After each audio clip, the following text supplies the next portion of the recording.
Hi, this is Marcy. I am going to make a quick pencil for you. I know, how often do people make pencils?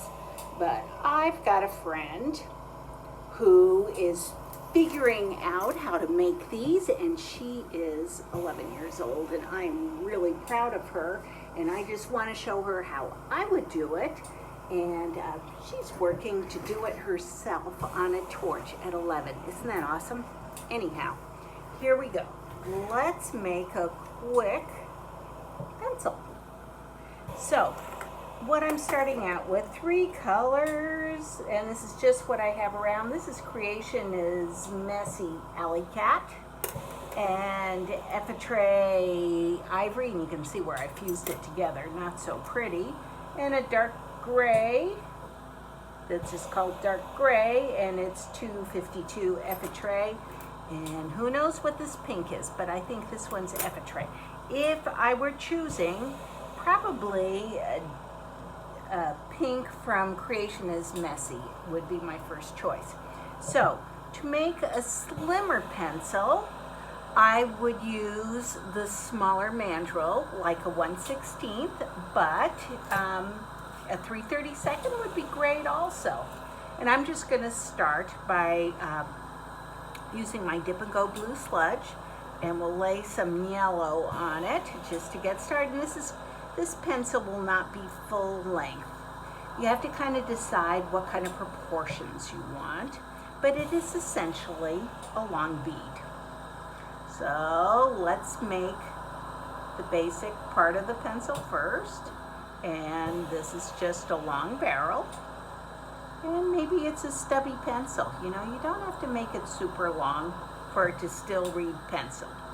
I like the old yellow pencils that I remember from when I was growing up.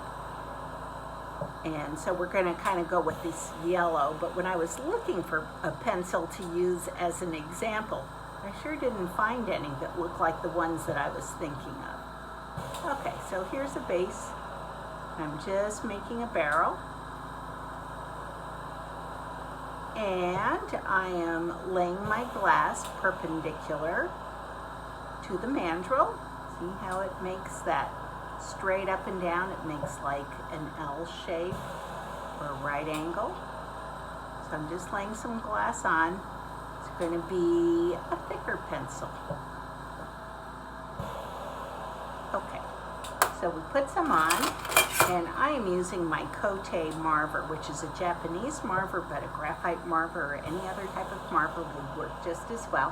I'm heating my glass before I marver it. So I'm getting it nice and juicy. And I'm watching the color of the heat. What I'm doing is I'm taking out the shadows, just giving it a quick marver, getting some shape in there.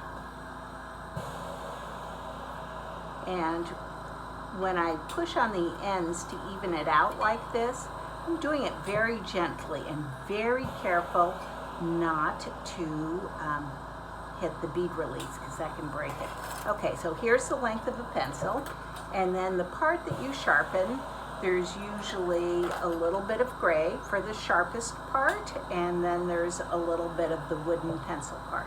So what I'm going to do is kind of cheat at this. I'm going to do a skinny bit of gray first, and then I'm going to lay a little bit of the ivory over the top. And if it's easier for you to work with fat stringers, that could work well also. So I'm going to go a little bit extra long on this. And see how thin it is in proportion to the yellow? And make sure that it's nice and connected. See how I'm holding my bead? I want to be sure that the gray is attached to the yellow, and then I'm going to give it a really quick little marver. Boom, boom, boom. Make sure it's nice and attached, and see how it's wider here and thinner here on the gray. So that way I can add just a little bit of the ivory. This too would be easy if you were using a stringer for this first, a thick one. That might be easier than a regular piece. I'm just going up against the yellow and one wrap around it. Okay, I'm making sure that I'm keeping this end warm, and then I'm heating this in.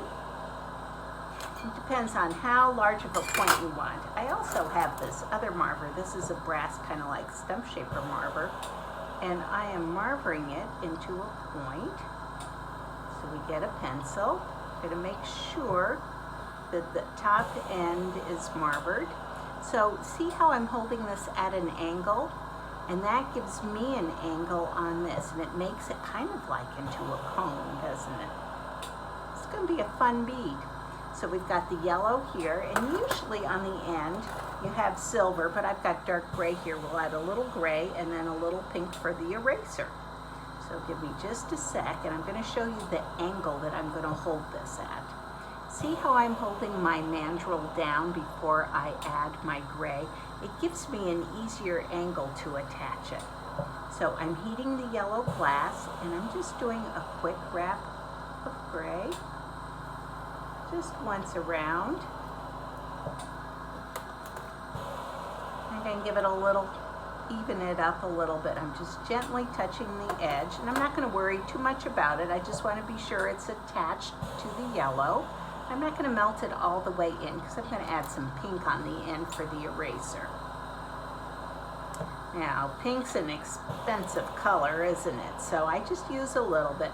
That eraser's probably been worn down a touch.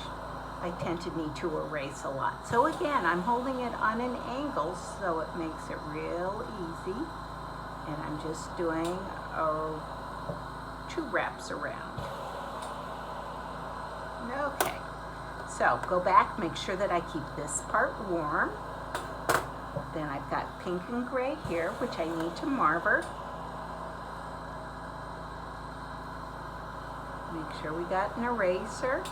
And of course it doesn't look as pink as I would like it, but we're going to have to that's the type of pink that it is. We're going back and keeping the rest warm. I'm going to give it just another quick little marver, and we have a pencil made. So, just a sec, warm it up. I'm looking at the color all over. See how it just has that little bit of a rosy glow? I want it nice and even. And then I want to be sure that I have a little bit of a point on it, because it's hard to write without a point, and see the angle that I'm using to give it a little bit of a point. See how that's holding it on an angle like that.